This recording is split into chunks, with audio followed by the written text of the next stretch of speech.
আসসালামু আলাইকুম সবাইকে। নবম দশম শ্রেণীর পদার্থবিজ্ঞান বইয়ের দ্বিতীয় অধ্যায়। তো দ্বিতীয় অধ্যায় হচ্ছে গতি। এই দ্বিতীয় অধ্যায়ের গতির গত ক্লাসগুলোর ধারাবাহিকতায় আজকে আমাদের গাণিতিক সমস্যাবলী সমাধানের 3 নম্বর ক্লাস। তো যারা আমাদের চ্যানেলের নতুন সদস্য রয়েছে তারা অবশ্যই চ্যানেলটা সাবস্ক্রাইব করে আমাদের পাশে থাকবে, এবং যারা অলরেডি আমাদের চ্যানেলের সদস্য রয়েছে তাদের সবাইকে স্বাগতম।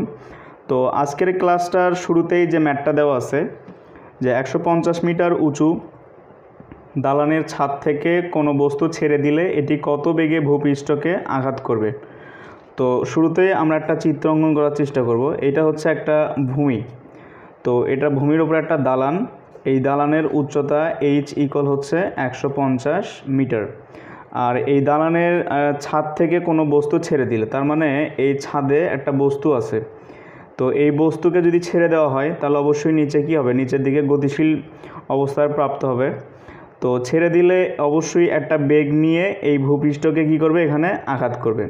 তো এখানে যে বেগটা, এইটা কত বেগ হবে এটা বের করতে বলছে, যে এটি কত বেগে ভূপৃষ্ঠকে আঘাত করবে। তাহলে আমরা ভি বের করব। আর এখানে যে বেগটা ছিল এটা ইউ ইকুয়াল হচ্ছে কত, 0 মিটার পার সেকেন্ড। কারণ আমরা জানি পরন্ত যে কোনো বস্তুর আদিবেগ সবসময় হচ্ছে কি 0। আর এখানে একটা অভিকর্ষ ত্বরণ জি কাজ করবে, জি ইকুয়াল হচ্ছে 9.8 মিটার পার সেকেন্ড স্কোয়ার। এটা ম্যাথে উল্লেখ করা থাকবে না, তবে পরন্ত বস্তু এবং নিক্ষিপ্ত বস্তু কথা উল্লেখ করা থাকলেই আমরা G equal 9.8 meter per second square লিখে নেব। তো এক্ষেত্রে আমাদের তথ্য হচ্ছে যে ইউ ইকুয়াল হচ্ছে 0 meter per second, H equal হচ্ছে 150 মিটার, ভি ইকুয়াল আমরা বাহির করব, জি ইকুয়াল হচ্ছে 9.8 মিটার পার সেকেন্ড স্কোয়ার। তো আমরা পরন্ত বস্তুর যে সূত্রগুলো জানি সেগুলো হচ্ছে ভি ইকুয়াল হচ্ছে জিটি, আর আরেকটা ভি ইকুয়াল জানি, ভি স্কোয়ার ইকুয়াল হচ্ছে 2gh, এইটা একটা আছে। তো এই দুটাই হচ্ছে মোটামুটি ভি বের করার জন্য। তো এই দুটার মধ্যে আমাদের একটা মানে ব্যবহার করে আর কি ম্যাথটা করতে হবে। তো এখানে এইচ আছে, এখানেও কি আছে, এইচ আছে, আর ইউ তো 0, এটা না হলেও সমস্যা নাই। আর এখানে জি আছে। তাহলে আমার আর প্রথম সূত্র যেটা এখানে লিখছি সেটা হচ্ছে ভি ইকুয়াল জিটি, যেখানে এখানে টির মান কোনো কিছু দেওয়া নাই, তার মানে আমরা এই টি যেটা আছে এটা নিব না। তাহলে আমাদের এই অঙ্কটা সমাধানের ক্ষেত্রে সূত্র হচ্ছে ভি স্কোয়ার ইকুয়াল 2gh। তাহলে আমরা লিখবো হচ্ছে ভি স্কোয়ার ইকুয়াল হচ্ছে কি 2gh। তাহলে 2 গুণন 9.8 গুণন হচ্ছে এইচ, এইচ ইকুয়াল হচ্ছে 150 মিটার। আর এটা আমরা ক্যালকুলেশন করলে পাবো। তো ভি স্কোয়ার ইকুয়াল হচ্ছে 2940, আমরা ভি ইকুয়াল রুট করে দিব 2940। তাহলে এটা পাবো হচ্ছে আমরা রুট ওভার অ্যান্সার, এটা পাবো হচ্ছে 54.22 এত মিটার পার সেকেন্ড। অর্থাৎ যখন বস্তুটা 150 মিটার উচ্চতা থেকে ছেড়ে দেওয়া হবে, এটা ভূপৃষ্ঠে বা মাটিতে এই 54.22 মানে 22 আর কি এত বেগে কী করবে, আঘাত করবে। এরপরে যে ম্যাটটা আছে এটা বলা আছে মুক্তভাবে পরন্ত বস্তু 1 সেকেন্ডে 4 মিটার দূরত্ব অতিক্রম করলে 5 সেকেন্ড পর মোট কত দূরত্ব অতিক্রম করবে। তো এটা হচ্ছে একটা পরন্ত বস্তু, এখানে টি দেওয়া আছে দুইটা, একটা হচ্ছে 1 সেকেন্ড আর একটা হচ্ছে 5 সেকেন্ড। তো আমরা এখানে t1 ইকুয়াল লিখবো হচ্ছে 1 সেকেন্ড, t2 ইকুয়াল লিখবো হচ্ছে কি 5 সেকেন্ড। আর এখানে দূরত্ব একটা দেওয়া আছে 4 মিটার, তো এটা হচ্ছে h1 ইকুয়াল হচ্ছে 4 মিটার। আর 5 সেকেন্ড পরে যে দূরত্ব হবে এটা আমরা h2 দিব, এটা আমরা বাহির করব। তো পরন্ত বস্তুর সূত্রগুলোর মধ্যে দুইটা সূত্র ছিল এরকম, মোটে 3টা সূত্র। গ্যালিলিওর পরন্ত বস্তুর সূত্র হচ্ছে 3টা, কিন্তু দুইটার ক্ষেত্রে ছিল এরকম যে ভি সমানুপাতিক টি, অর্থাৎ v1 divided by t1 equal হচ্ছে v2 ডিভাইডেড বাই t2। আরটা ছিল h1 ডিভাইডেড বাই t1 এর উপরে স্কোয়ার ইকুয়াল হচ্ছে h2 ডিভাইড বাই t2 এর উপরে স্কোয়ার। তো এখানে আমাদের এই সূত্র ব্যবহার করে এটার সমাধান আমরা করব, কারণ এখানে t1 t2 এবং h1 h2 দেওয়া আছে। তো আমরা জানি লিখব, আমরা জানি h1 ডিভাইডেড বাই হচ্ছে t1 এর উপর স্কোয়ার, h2 ডিভাইডেড বাই হচ্ছে t2 তার উপর স্কোয়ার। আমাদের বের করতে হবে h2, আমরা আর গুণ করব। তাহলে h2 t1 এর উপর স্কোয়ার, h1 t2 এর উপর স্কোয়ার। তাহলে h2 ইকুয়াল হচ্ছে h1 t2 তার উপর স্কোয়ার ডিভাইডেড বাই t1 তার উপরে স্কোয়ার। তো h1 এর যে মানটা এটা হচ্ছে 4, আর t2 মানটা হচ্ছে কত, t2 মানটা হচ্ছে 5 তার উপরে স্কোয়ার ডিভাইডেড বাই t1 কত 1 তার উপরে স্কোয়ার। তো 4 ইন্টু 25 ডিভাইড বাই হতো 1 ইকুয়াল হচ্ছে 100 মিটার। তো 5 সেকেন্ড পরে ওই পড়ন্ত বস্তুটা 100 মিটার দূরত্ব অতিক্রম করবে। এটাই হচ্ছে অ্যান্সার। এরপরের সমাধান করব পরের ম্যাথটা বলা আছে 10 মিটার ব্যাস বিশিষ্ট বৃত্তাকার পথে পরিধির 1/4 অতিক্রম করলে সরণ কত। তো এখানে আমরা একটু বেসিক ক্লিয়ার করব এইভাবে যে এটা হচ্ছে একটা বৃত্ত, এই বৃত্তের কেন্দ্র হচ্ছে এইখান থেকে এটাকে আমরা জানি হচ্ছে ব্যাসার্ধ, যাকে প্রকাশ করা হয় r দ্বারা। এইটুকু যদি ব্যাসার্ধ হয় তাহলে এই পুরোটা হচ্ছে কি ব্যাস, যেটাকে পুরোপুরি d দ্বারা প্রকাশ করা যায়। তো এই কেন্দ্র থেকে এই পর্যন্ত এটা হচ্ছে ব্যাসার্ধ, কেন্দ্র থেকে এই পর্যন্ত এটা হচ্ছে ব্যাসার্ধ, কেন্দ্র থেকে এই পর্যন্ত এটা হচ্ছে কি ব্যাসার্ধ। তাহলে আমরা যদি এইটুকু ধারণা খুব ভালোভাবে বুঝতে পারি তাহলে এই ম্যাথটা করা খুব সহজ হবে। তো দেখব আসলে এখানে কি বলছে, এই তথ্য বা এই ভাষা অনুযায়ী আমরা চিত্র অঙ্কন করার চেষ্টা করব। তো বলছে 10 মিটার ব্যাসার্ধ বিশিষ্ট বৃত্তাকার পথ, তাহলে এইটা হচ্ছে একটা বৃত্তাকার পথ যার কেন্দ্র হচ্ছে এইটা। তো এই ব্যাসটা হচ্ছে ডি ইকুয়াল হচ্ছে কত 10 মিটার। তো ব্যাস থেকে আমরা বের করব হচ্ছে কি ব্যাসার্ধ, তাহলে r equal D divided by 2, তার মানে আসবে হচ্ছে কত 5 মিটার। তার মানে এই কেন্দ্র থেকে এই পর্যন্ত এটা হচ্ছে কত মিটার 5 মিটার, এই কেন্দ্র থেকে এই পর্যন্ত এটাও কত মিটার 5 মিটার। অর্থাৎ আমরা জানি যে ব্যাসের অর্ধেকই হচ্ছে কি ব্যাসার্ধ। তো আমরা এখানে ব্যাসার্ধটাই বের করে নিলাম। তো বৃত্তাকার পথে পরিধির 1/4, অর্থাৎ এটাকে 4 ভাগ করতে হবে, যেহেতু বলছে 1/4, তাহলে আমরা কী করে দেবো এটাকে 4 ভাগ করে দেবো এরকম। তাহলে 1/4 মানে বুঝবো কোনটুকু, শুধুমাত্র এইটুকু। তো বস্তু এখানে ছিল, এখানে থাকার পরে কি হয়েছে 1/4 অতিক্রম করছে, মানে এইখান থেকে সে আসলো কোথায় এখানে। তাহলে এইখান থেকে এই পর্যন্ত কত মিটার হবে 5 মিটার, এইখানেও কত আছে 5 মিটার। তো আমরা সরণের ক্ষেত্রে যে বিষয়টা জানি, ডিসপ্লেসমেন্টের ক্ষেত্রে যে বিষয়টা জানি সেটা হচ্ছে যে আদি অবস্থান থেকে বস্তুর শেষ অবস্থানের যে দূরত্ব বা পথটুকু, এটাই হচ্ছে তার সরণ। তো বস্তু শুরুতে ছিল এখানে, পরে গেছে হচ্ছে কোথায় এখানে, তাহলে আদি এটা হচ্ছে কি শেষ। তার মানে আমার এই রেখাটাই বোঝাচ্ছে হচ্ছে কি সরণ, মানে আমি এইটার মান যদি বের করতে পারি তাহলেই হচ্ছে সরণের মানটা বের হয়ে যাবে। তো এখানে একটা ব্যাপার এইরকম হয়েছে যে একটা সমকোণী ত্রিভুজের মতো হয়েছে আর কি এরকম, যার এটা হচ্ছে 5 মিটার, এটা হচ্ছে কত 5 মিটার, এটা বের করতে হবে। তো আমরা যদি নাম দেই, এটা ও, এটা এ, এটা হচ্ছে কি বি। তো এই সমকোণী ত্রিভুজের ক্ষেত্রে আমরা পিথাগোরাসের উপপাদ্য প্রয়োগ করতে পারি। তো পিথাগোরাসের উপপাদ্য অনুযায়ী আমরা জানি অতিভুজের উপরে স্কোয়ার। তো এখানে দিলাম বি এ ইকুয়াল ধরলাম হচ্ছে সরণ এস, তার মানে অতিভুজের উপরে স্কোয়ার ইকুয়াল হচ্ছে লম্ব, তার মানে 5, লম্বর মানটা হচ্ছে 5, তার উপরে স্কোয়ার প্লাস ভূমি হচ্ছে কত 5, তার উপরে স্কোয়ার। তো এটা হচ্ছে 25 প্লাস হচ্ছে 25 ইকুয়াল হচ্ছে 50। তাহলে আমরা সরণের স্কোয়ার বা এসের উপরে স্কোয়ার ইকুয়াল পেলাম হচ্ছে 50।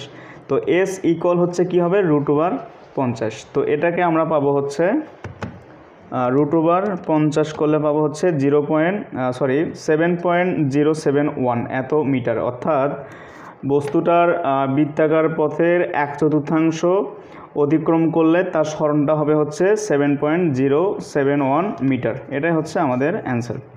তাহলে এইটার মান হচ্ছে 7.071 এত মিটার। তো এর পরের অঙ্কে যাব আমরা।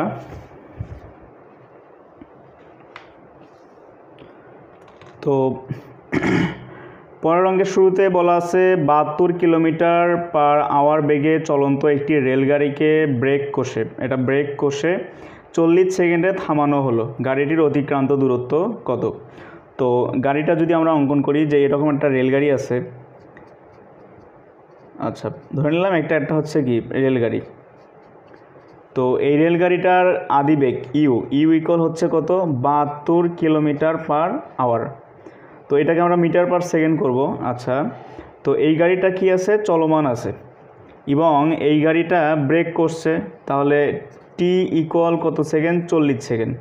এই 40 সেকেন্ড পর থেমে গেছে, ধরে নিলাম এখানে এসে কি হয়েছে থেমে গেছে। তাহলে থেমে গেলে শেষ বেগ কত হয়ে যাবে 0 মিটার পার সেকেন্ড। গাড়িটির অতিক্রান্ত দূরত্ব অর্থাৎ এইখান থেকে এই পর্যন্ত তার দূরত্ব কত হবে এস, এইটা আমরা বাহির করব। এটা দুইটা ভাবে করা যাবে। আমরা একটা সহজ যে উপায় আছে, সহজ বা সূত্রের মাধ্যমে আমরা এটা সমাধান করব। সূত্রগুলো একটু লেখার চেষ্টা করব। যে গতির সমীকরণ হচ্ছে এস, যেহেতু দূরত্ব সম্পর্কিত, তাহলে S equal U plus V divided by 2 into হচ্ছে T. S equal U T plus হচ্ছে হাফ এ টি স্কোয়ার, আরটা ভি স্কোয়ার ইকুয়াল হচ্ছে ইউ স্কোয়ার প্লাস 2as। এখন এইখানেও এস আছে, এইখানেও আছে, এইখানেও আছে, তিনটা সূত্রের ভিতরেই এস আছে। আমরা আসলে কোনটার মাধ্যমে করলে সবথেকে বেশি সহজ হবে? তিনটা সূত্র দ্বারাই এই ম্যাথটার সমাধান করা সম্ভব, একই মানে আসবে, কোনো ডাউট নাই। তো আমরা শুরুতে যেটা আছে এটা দ্বারাই করব, কারণ এখানে আমাদের ত্বরণটা বের করতে হবে না, বা মন্দন যেটা হচ্ছে এটা বের করতে হবে না।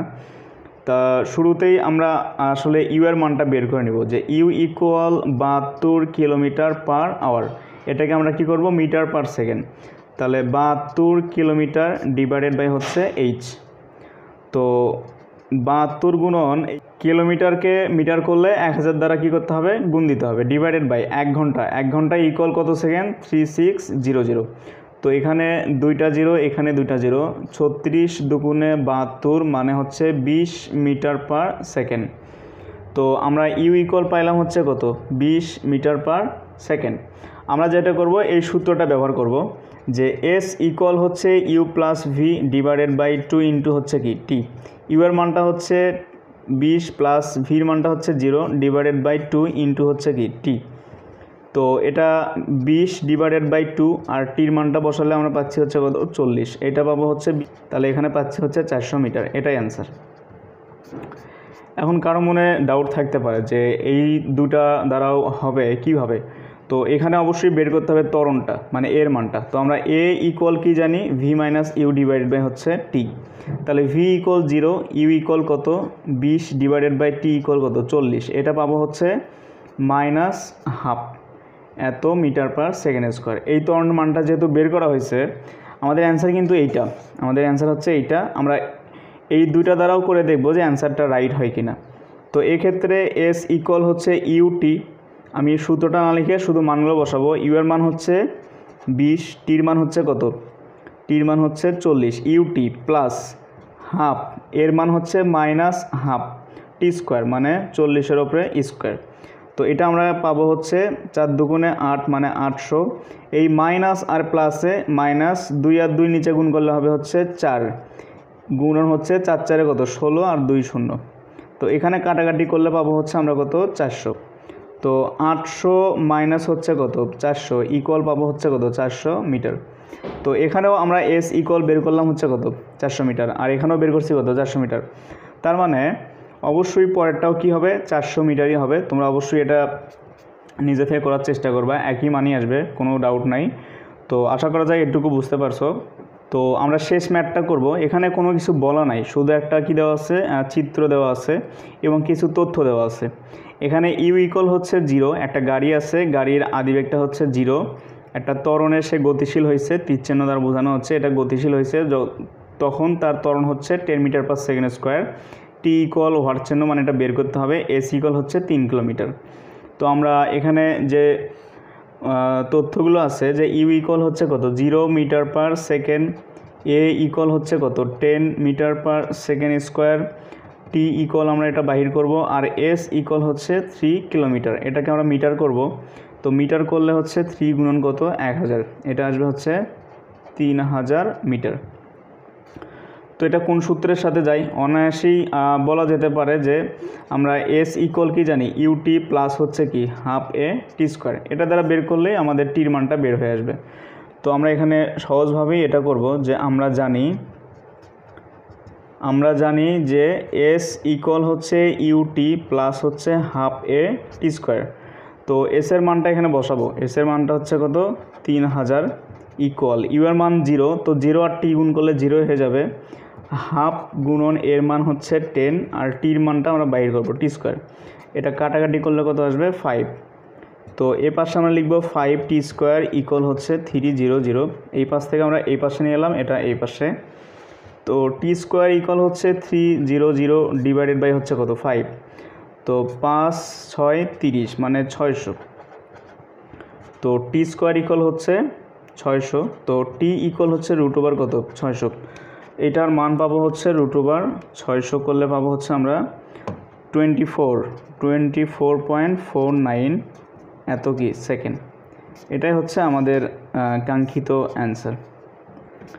তো আশা করা যায় তোমরা অবশ্যই ক্লাসটা দেখার পর বা এই শেষ পর্যন্ত দেখার পরে অবশ্যই বুঝতে পারছো যে ম্যাথগুলো কীভাবে করা হয়। তো চেষ্টা করবা যে একবার যদি না বোঝো আরেকবার দেখার জন্য, ইনশাল্লাহ সমস্যা থাকলে ক্লিয়ার হয়ে যাবে। তো আজকের মতো এই পর্যন্তই। আগামী ক্লাসে আরেকটা আমরা গাণিতিক সমস্যার সমাধান করব, লাস্ট ক্লাস হবে ওইটা। দেন আমরা সৃজনশীল প্রশ্ন সম্পর্কে আলোচনা করব। তো আজকের মতো এই পর্যন্তই। আল্লাহ হাফেজ।